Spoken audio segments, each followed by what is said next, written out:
This is the Chrysalis Colour Analysis Podcast. Your hosts are Christine Skaman of 12 Blueprints and Jorun Harness of Nordic Simplicity. We are color analysts, and we talk about how color can help you love the way you look. We aim for publishing a new episode roughly once a month, but the best way to make sure you don't miss out on an episode is to subscribe to Chrysalis Colour Analysis on your preferred podcast app. Hello, and welcome to episode 44, the most frequently asked questions, part 2. We will link to part 1 in the show notes. Today, we return to some of the questions that we get asked the most. We are asked these questions a lot, but we realize that for you, our listeners, this might be all new. So here we are, and we like answering your questions.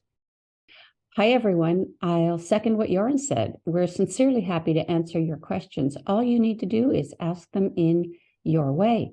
First question, can you do online color analysis? Yes, this is probably the ultimate frequent question I get, when I start thinking about it. Maybe not worded that exact way, but I often get a respectfully worded question like that, hoping that I can help them online to figure out what their season is. So, Christine, let's go over once more. Why is it we can't offer online personal color analysis? It's a situation of not having what we need to make decisions we can trust. There's too many variables of lighting and surroundings. And how does the client know the colors that need to be compared? How do we have confidence that they are choosing the right colors? And why would they know? It's expertise the analyst has, not the client. Trying to figure out season by looking, it's like deciding how beneficial a skin product is by feel or by scent. It's like asking your doctor to offer answers without doing any tests. So what they'll say might sound like, well, it could be this and it could be that, but I don't have enough information of the right kind for how we work. So it's not helpful to our client. Yeah, true. And clients, they may find color analysis services online, but you and I, we don't offer it. And as far as I know, none of our SciArt colleagues do either. For me, I simply can't trust that I would be able to get a proper result. Screen images are so unreliable, and the proper SciArt color analysis, it's an in-person 2-hour-long process using the proper lights, the carefully calibrated drapes, and the systematic process to work our way towards your season. Yeah, you've got daylight, night light, indoor light, outdoor light. So the lighting is 50-50. And now software changes colors at every single step. Well, that's another 50-50 odds of getting it right.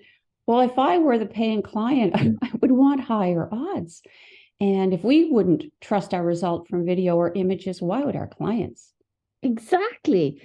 And, for me, the very most important aspect of the SciArt color analysis is that the client and I are together and we see the same things at the same time in the same room.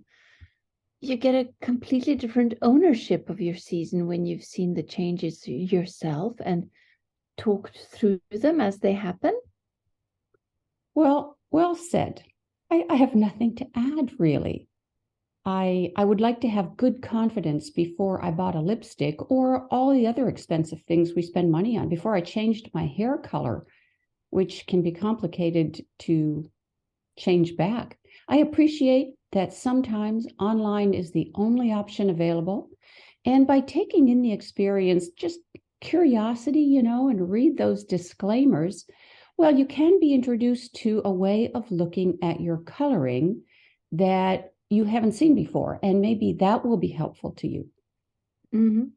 So that was, well, for us, that would kind of a short and sweet answer. On to the next question, Christine. The next question.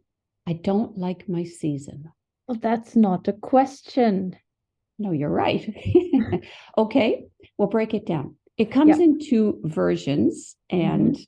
well, I'll tell you right now, I don't think they're questions either, but they're Well, the explanations that people will give. The first is, I can't fit into the stereotypic images, descriptions, or color combinations, and this makes me feel like the colors shown for my season are not for me.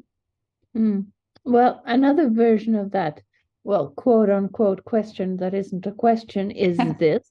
It's like an issue, not a question. I don't feel at home in the color palette. Or they might say, I don't relate to the colors.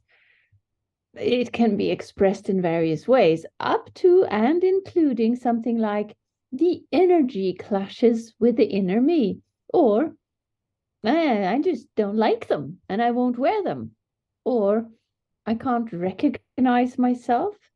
Mm-hmm. And they're all very, very valid. So let's talk about them.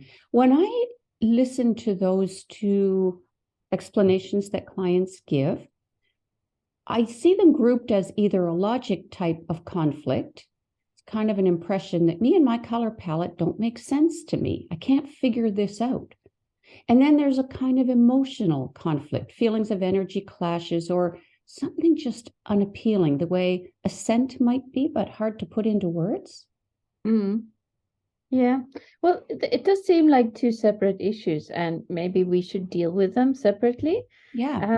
So if we start with number one, the logic type conflict, that seems, well, relatively easily fixed by reminding yourself that the stereotype is only that, a stereotype.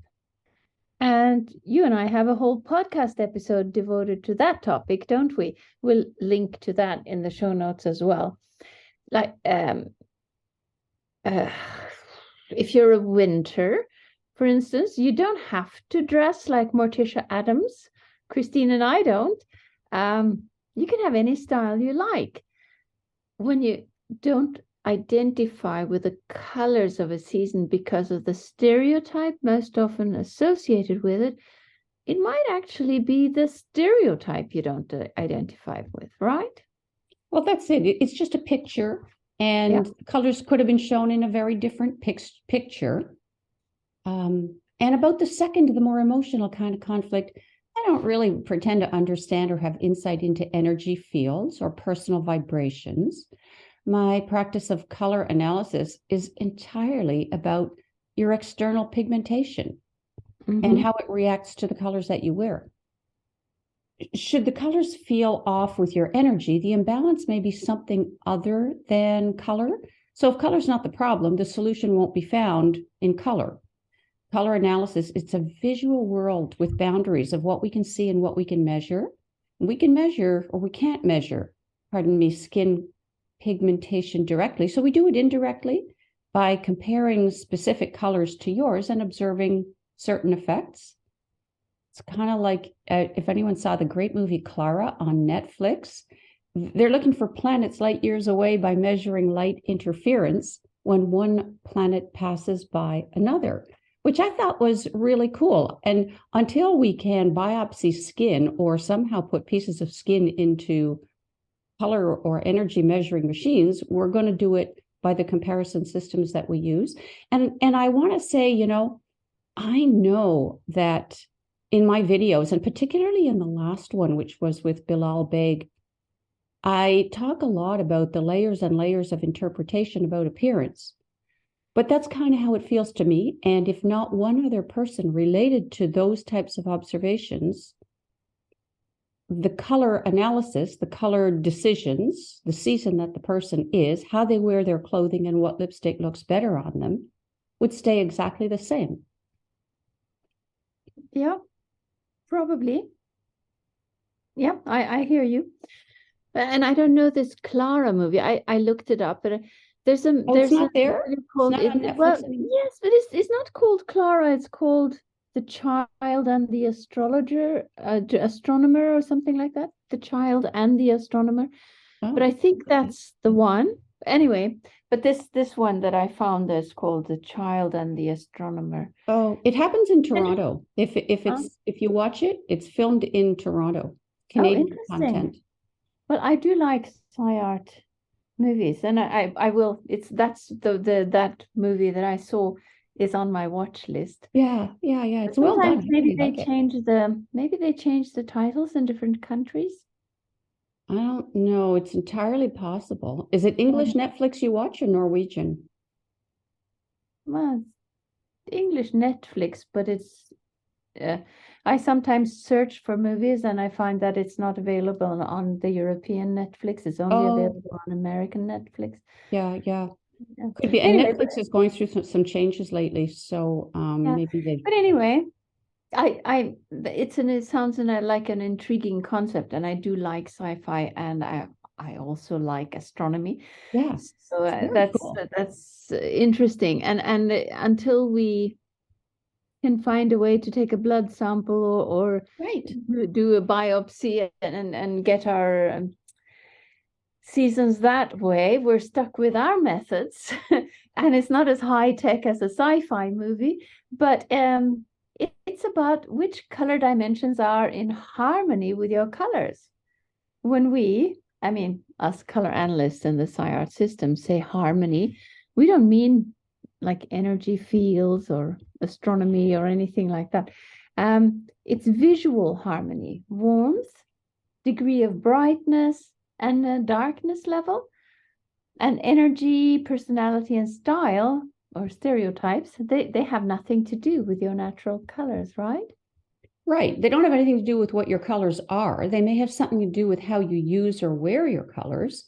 Yep. But your pigmentation is your pigmentation. And yeah, visual harmony, just what you said, measurable, based in color classification, not abstract. And I totally get that we have emotional reactions to colors and to people wearing colors. And I mentioned references to landscape, time of day, personality, style in my work. But I'm trying to make colors easier to picture by providing a context. I'm talking about the colors. I'm not trying to define the people as summer gardens or serene. Same as the stories around the colors and outfits we imagine for party looks back in our Party Ready episode, which I think we did in November, and we'll add a link. We did that one with Caitlin. And the idea isn't to dress like a woman about to jet off on a holiday, just to offer a context. And so you might ask, well, if it has no practical value, why do you do it? Because whether or not we picture ourselves in the story, we probably all pictured the same or similar colors, the ones that belong in the story or in the seasons. The contexts can be stereotypic. So once you understand the colors, slice off the stereotype and keep going on your road. As Joran said, about the experience too of, I just don't like them. You know, when you walk out of the analyst studio with your brand new palette, you have no real idea of what it's going to look like in your clothing or your closet or on your body. You've seen pieces of colored fabric. You've got a sense of the meaning of color harmony from a comparison testing system, but how it could apply to you getting dressed each day is barely starting to come together. It's like looking at baking powder, sugar, and flour and expecting yourself to know how the cake is going to taste. It's a very hard thing to do. You got to actually get there. The idea, just wear your own colors. So we hope, right, Joran, that by presenting many variations through the podcasts, people find their place of comfort within their colors. By presenting many ways of wearing colors, you can find a look you maybe could identify with, but nobody's going to identify with every expression of a season. It would be like loving every single painting or home design created with our colors. It's just too big of an ask. Too many other factors to take into consideration. Style, for one, all body types and personalities appear in all seasons. I'm going to digress for a minute. Joran, when you started with your season, did you feel pulled aside or distracted or deviated by the stereotypic images? I do recall, I asked because I recall a sense of this person I'm supposed to be or supposed to become. And I have to say, it took me a while to realize, no, I can dress like my, Canadian flannel shirt lumberjack self and still look like a dark winter. And it's perfectly okay. But it did take a while to get there. Do you have a memory about that? Yes, I do. And that's part of why I've called my business Nordic Simplicity, because it's like you can express any season in any way, and my way is to simplify it, and that in any season and can be expressed simply. And I'm a very simple person, and to I kind of I was taken aback at the bright winter stereotype of I'm going to the opera all day, every day. yes, and Liberace. Right. I exaggerated. It's like, I know, I hate them. I'm going to look like a clown. Mhm. Because, but then you kind of calm down, and it's really, there are so many different ways to express your season. There is really one are. way for every person, and that's what makes it so exciting.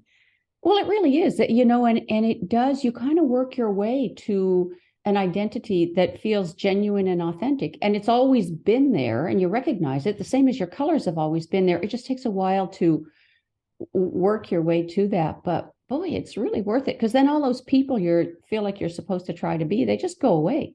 They're somebody else. Mm-hmm. And so, so I just wanted to ask you that. Mm-hmm. We often say and believe that personality is not related to season. Well, yes, but our natural colors can have associations with character, preferences, emotions. We see that over and over. Like, we're asked about connections with MBTI types. Do certain seasons show up in certain enneagrams, zodiac signs, crystals, and so on? I think each person does have their own overlaps with these categories. Mm-hmm. Possibly because the genes that control our coloring may be found on related chromosomes as other layers of our being.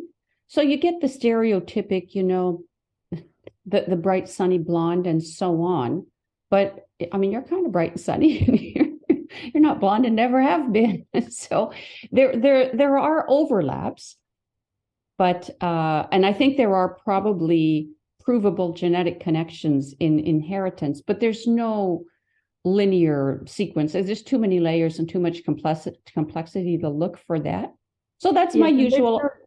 There's no law that you have No. to be, but when we see the connection, we think, oh, there it is. But just be careful of elevating that to, oh, you must. Well, this is it, right? Like you wouldn't see someone cheerful and let's go and active and, think, oh, well, have a seat, but I know you're a spring. Holy cow. It would never define or distract us from the colors. And the connections are just too different in everybody. When I started looking at colors, writing about it, applying it to my own shopping, I just had to find a way to understand it besides conventional fashion vocabulary. And this is something you and I talk about. To participate in the appearance industry as it is, man, it is hard for me because I do not relate to high fashion. So that's where I started, because that's what folks were talking about. And I was paying attention to the wrong things. And I was comparing myself to images that made me feel negative about myself. I didn't care for the wealth and status aspect. In fact, my approach is power to the people. Power to all the people, power back to the people. You don't have to believe what they tell you. But until you're given another choice of something to believe, well, what do? So I needed another way to get on this appearance ship, because, boy, when you see it in the mirror, you're not going to go back to who you were yesterday. And so something that all people could use wherever they live. I looked at nature, I looked at character, interior decor, places other than fashion. And I found people connected with that. And we could all see 1,000 applications. But those associations were only to visualize and choose color better. They were and still are just commentaries about the colors, not about us as people, unless we choose to accept them that way. Yeah, I so agree. It's like, even though you explain summer, true summer, as an English garden with roses, big bloomy roses, it doesn't mean that you have to dress like one or No, dress in that way. It's totally. it's a way. You said it really well earlier, that we we connect to those colors. It's a way of explaining, bringing up in our mind a Mhm. color, nothing more, Indeed. just the color. Yeah, that Yep. blooming rose is colored Yeah. person. I know this person. I mean, they're a spitfire. They're, Yes, and they in can be terms of full of character. drama. Yeah, they can be a drama and be a flamboyant, dramatic, or whatever the key thing is, and still have those colors and Yeah. be a perfect true summer. Anyway, so Yes. I do relate to your fashion attitude, as I know because I Yeah. like it so much. Um, I'm really not a fashion person. And if that's what this was all about, I'd never ever be a color analyst. Couldn't do it. No, it's so possible to use your colors to look fresh and healthy in regular clothes. Yeah. So a fresh example is um, from one of my readers. It's a soft summer, and she was a little bit reluctant to her season because she was being drawn to more saturated and deeper colors. And then her challenge is to find ways to interpret her color palette in a more dramatic and less flowery and sweet way. That's who I had in mind when I said the English garden. Um, but we all might feel inclined to push back against rules and stereotypes. Maybe you and I are even kind of a more above average on the Higher on rebel. the bell curve, are you saying? Yes, yeah, I think Yeah. so. And we Maybe. kind of rebel against being locked in. And it Yeah. is kind of human nature, isn't it? Or like Yeah. in other areas of life, grass is always greener and so on and so forth. Let's just question Yeah, everything, right? Who yeah, we says? do. And we According to want, who? yes, and we want what we don't have. Yeah. If you Yes. have curly hair, you want it straight, and all the not straight people, Yes. the straight-haired people, they Yeah. want curly hair. And me, being a bright winter, I suffer heavily from soft autumn envy. I would just love to look great in those toned down, soft-spoken colors. But I often remind people that you do have more freedom than you think within your palette. You do. And last but not least, your choices will be better if every choice on the menu is already good. Everything you can choose from. The menu here being your color palette, right? Yeah. Yeah. You're going to do better. You're going to look better, shop better, and find your decisions easier in a store colored just for you than walking into some gigantic shopping mall. So, to find new information, we just got to look in new places, which is what I hope our podcast can be, right, Erin? Oh, absolutely. We thrive on inspiration ourselves, don't we? And we hope to inspire our listeners to look in new places and go further within their seasons.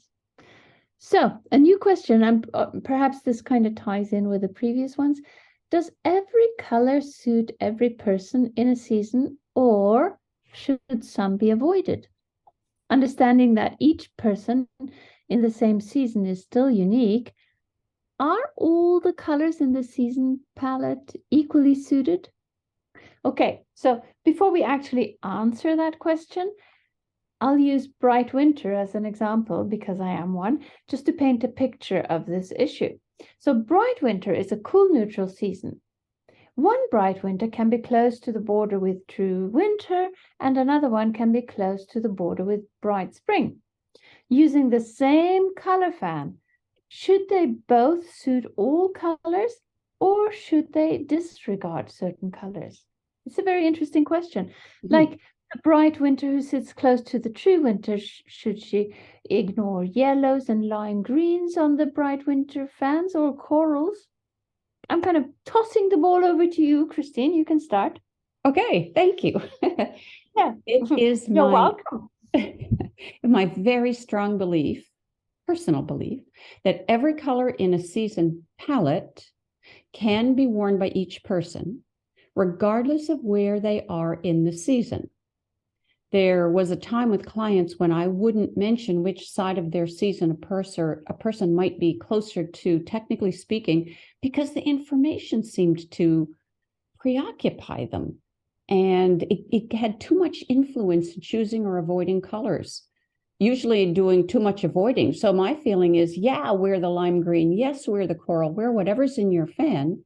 Wear it however it suits you. Mm-hmm. Yeah, I'm also reluctant to give that too much emphasis in a color analysis setting. There's so much to take in anyways, and I'm kind of mindful of not complicating it further.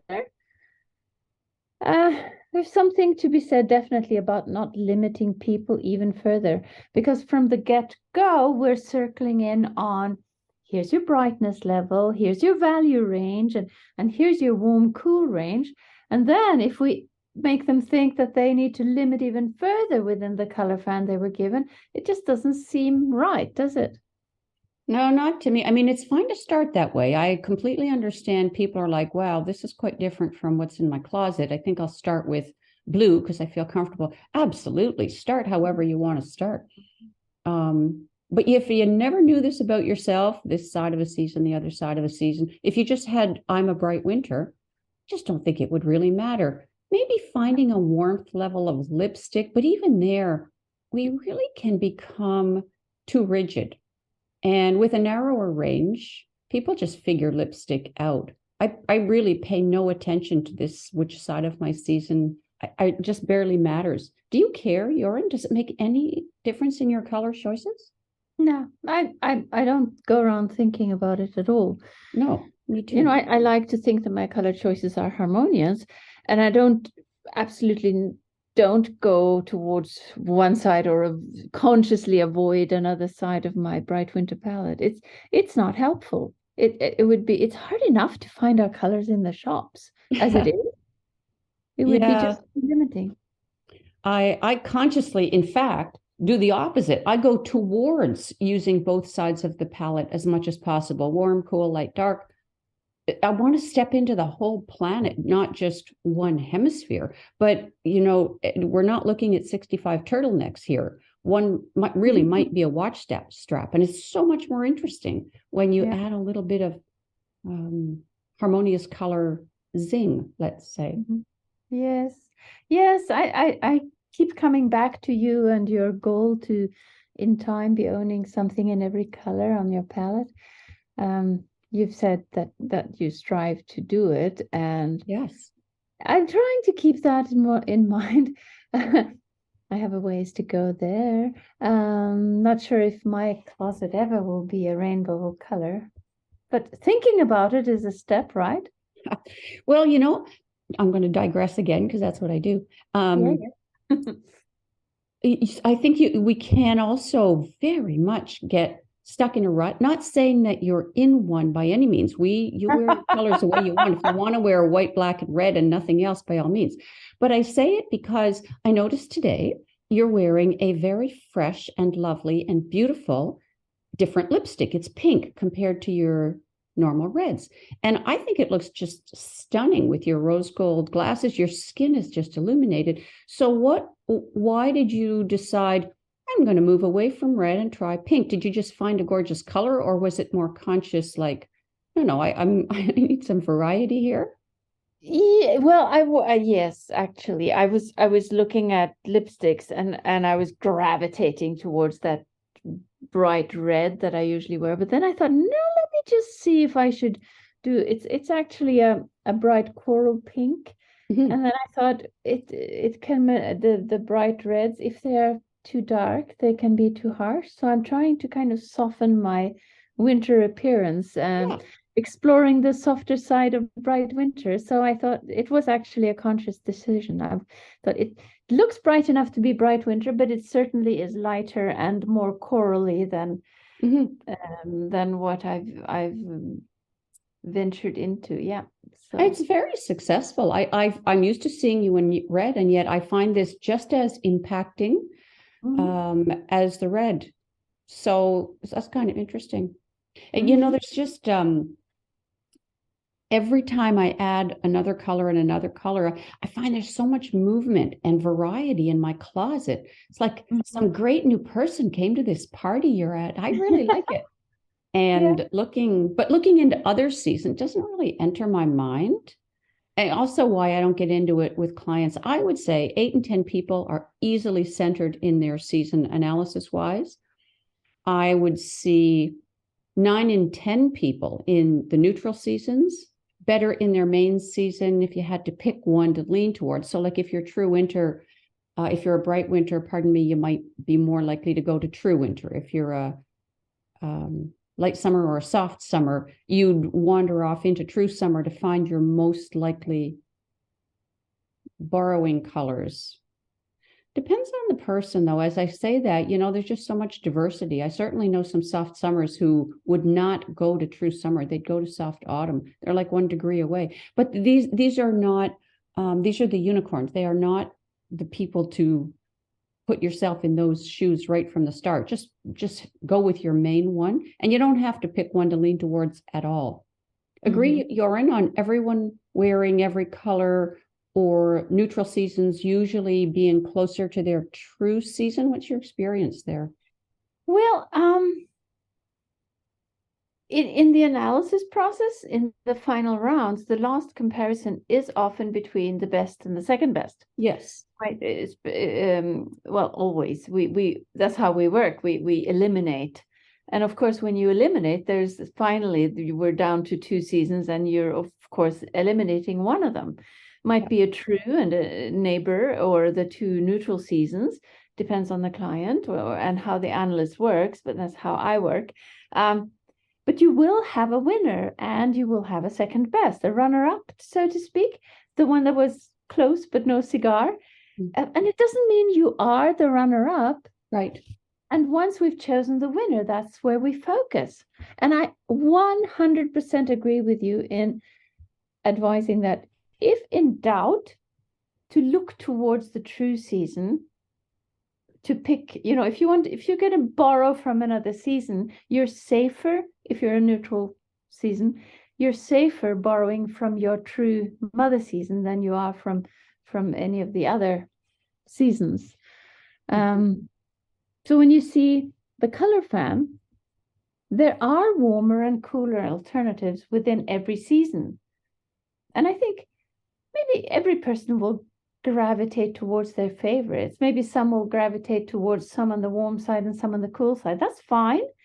And, you know, even though you can pick from your whole spectrum, you can have your favorites. I think that's going to be good enough.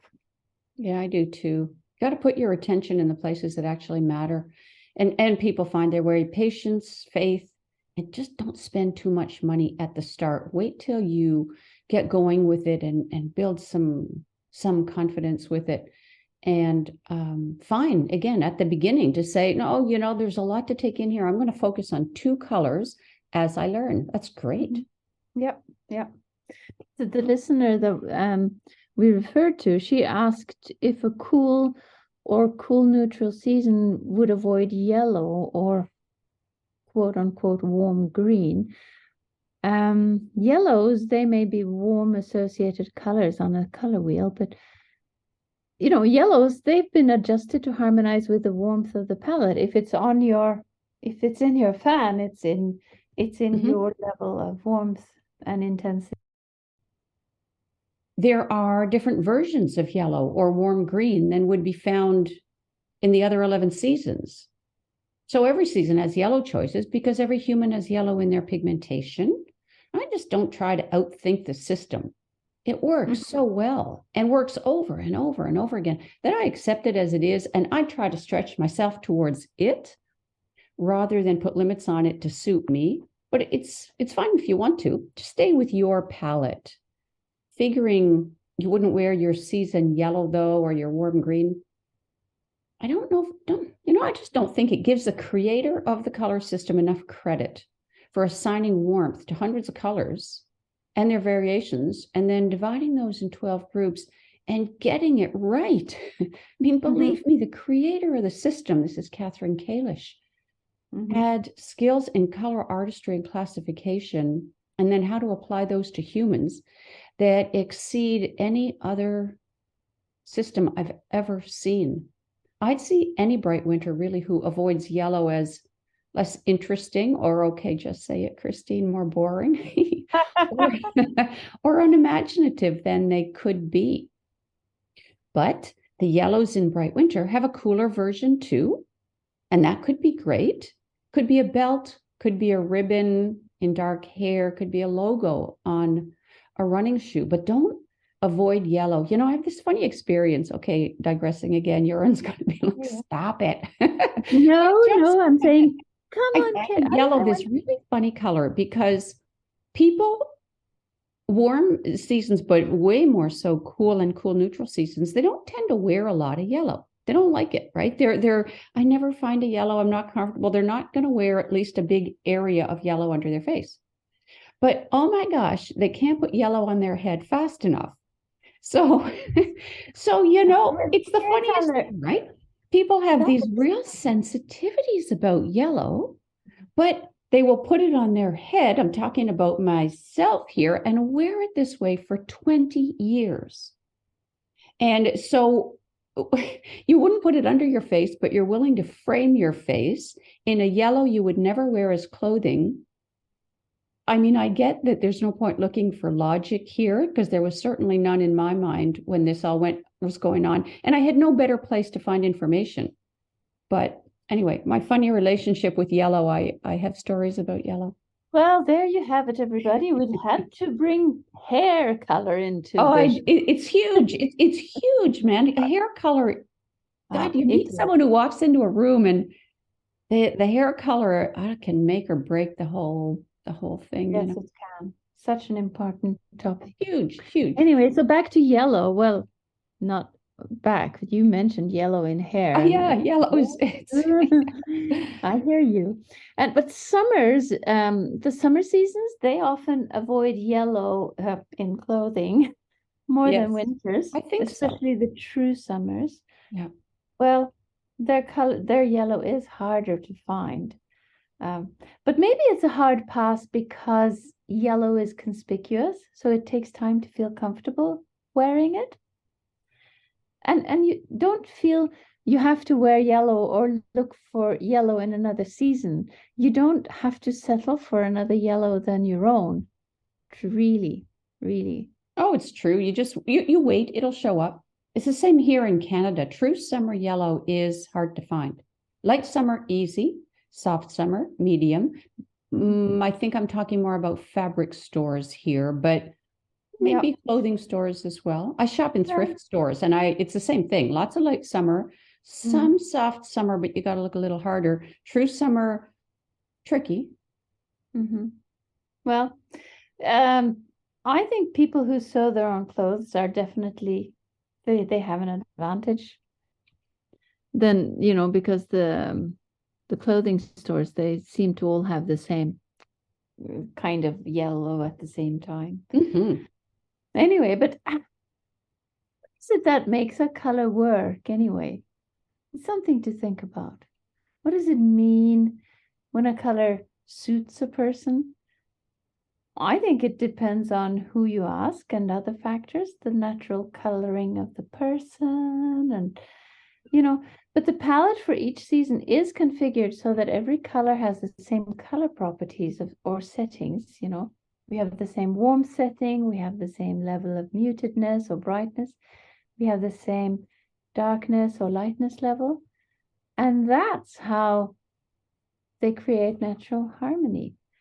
But how we wear those is our choice.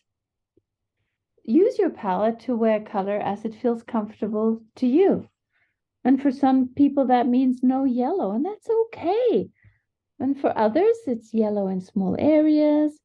And for others, it's a yellow gown or a yellow raincoat or a jumpsuit, and it's all okay. Right. As we've said, regardless of where you fall in the season, I love seeing people own something in each color. So don't consider narrowing the use of the palette. I'd expand it. I'd even expand it to include the whole palette plus some of the closest neighbor if you happen to have a better than or a favorite, one that you're in better harmony with. I mean, when someone says, does this color suit me? I guess it kind of fires up my technical brain and I look to, well, how's the light dark? How's the warm cool? And how's the bright soft? To answer that question, I leave my tastes entirely out of the picture because the next person they ask could have completely different tastes. So a soft autumn who's pretty good in true autumn, including the true autumn light to medium colors, could have great usability with soft autumn because they're kind of the lighter version of true autumn in a way, not quite as warm, not quite as dark. So take the light to medium colors from true autumn. Yeah, I agree with you totally. So, but for a soft autumn that's closer to soft summer, would you say the same thing? I'm thinking that you could borrow from the warmer colors, but you don't have to buy another fan. I think nobody needs to own more than their season's fan. Yeah, not unless they want to. Yeah, that's what I would say. Soft autumn closer to soft summer.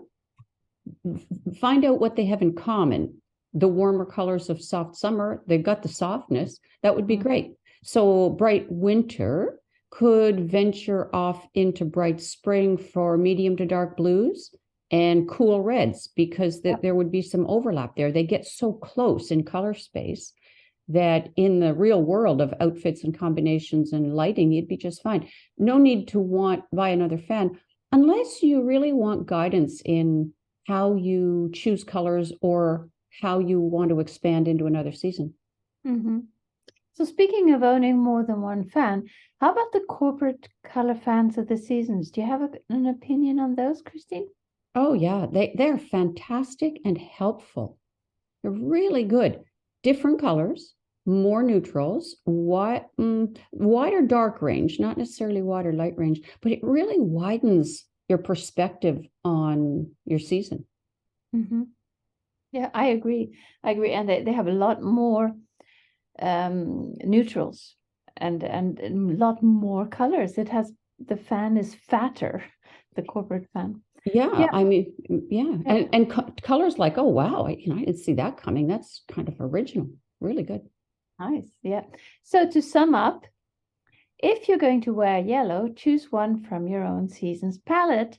There's too much diversity of taste and cultural preference, age or gender for each person in a season to wear their colors the same way or have the same definition for when a color works.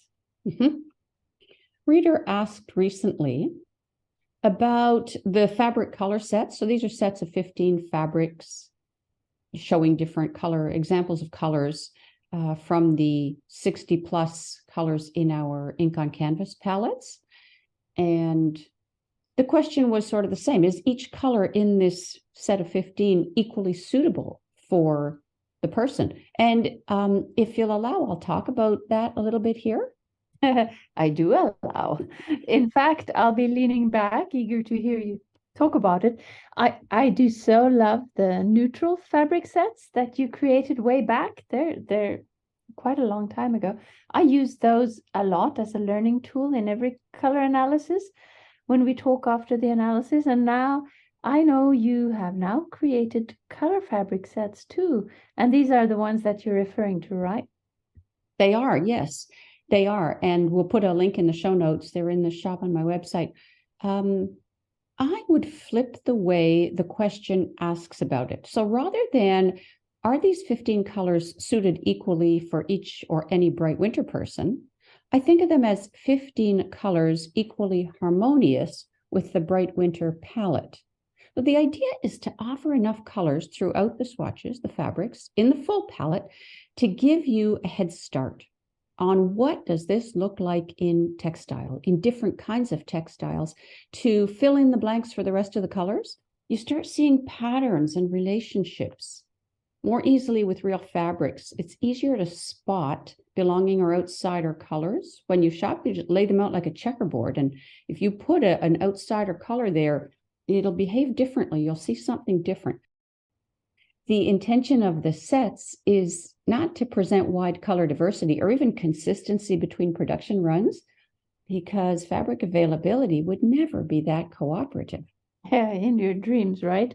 In my dreams, yes, absolutely. So each set includes a color from every color family, which might be one piece, like yellow, which has fewer choices in winters, or several pieces like red or blue, or their combinations like purple, which have multiple choices for winters.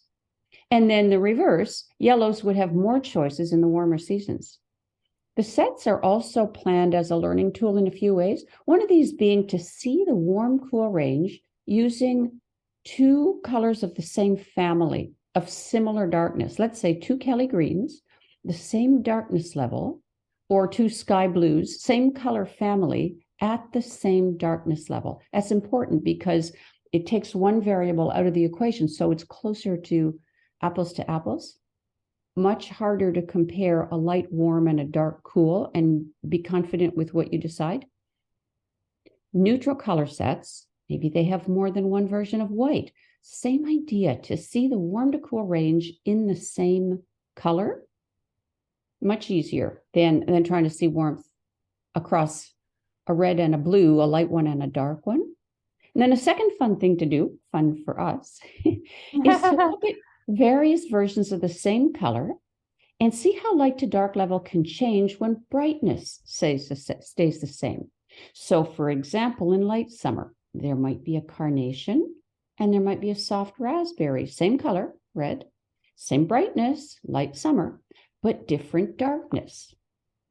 Joran, I don't think we've ever talked about this. Do you have a color you consider your best? I mean, I don't, either as a single color or even a color family. But thinking about it, because it was a really good question, insightful question that the listener asked, I realized that though I personally like red, periwinkle, and teal, I could say that they might be my best colors, from which came the realization that those might be my top colors for all three winters. But you can't really build a wardrobe on three colors, and you can't wear them too often, best or not best. What do you think? I think, yes, you can build a wardrobe on colors. What's the problem? That's right. I have no problem with that. You're talking to a woman with a very limited color scheme who loves just that. But what did you ask? Well, there's none I consider my personal best. You know, though I choose not to wear all of them. If a color is bright, fresh, and happy, then it's my best color. Whatever I'm wearing at the moment is my best color, I guess. Yes. I'm talking to a woman with limited, and you're talking to a chipmunk who wants lots of movement for the eyes and a fair bit of shiny stuff. Well, that's not a chipmunk. That's a magpie. A hybrid, or a hybrid. Chip pie, magmunk. Our third and final question for today is about our colors bringing us into focus versus blurring imperfections.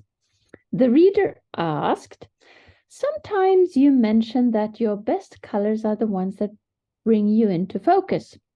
Previously, I thought that one's best colors are the colors that blur skin imperfections to the highest degree.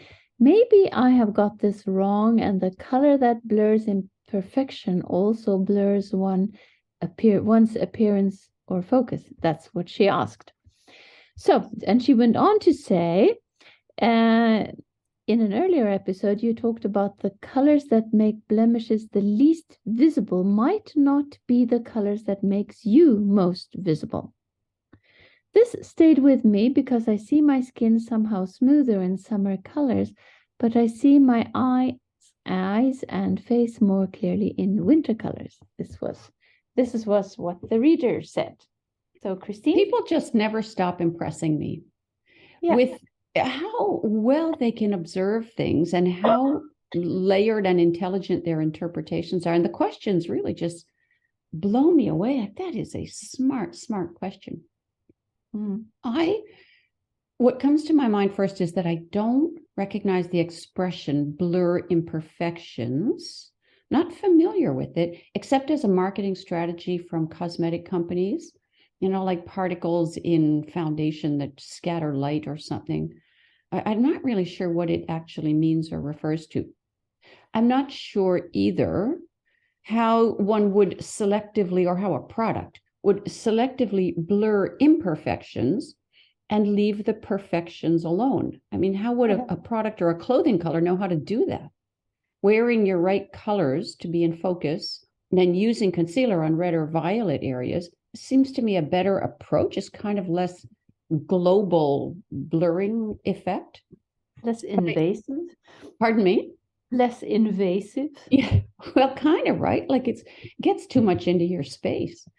I do recognize the experience the listener describes, though, in that wearing too warm color can diminish red areas in the face, but the warm color affects the entire face. It doesn't only go after the reds in the face and gray them down. The whole face and all its colors are affected by the particular red. So you can end up looking bland. You can end up looking flat in too warm of a color. That's a blur, but it's not radiance or presence. And so, for this person who sees conflicting information in summer and winter, and I bet she's absolutely right in her observations, the analyst is the person who's going to sort all this out. What are the priorities and how do you draw conclusions from this that are true? So the person might actually be a summer. I'm not at all to say that the person's a winter.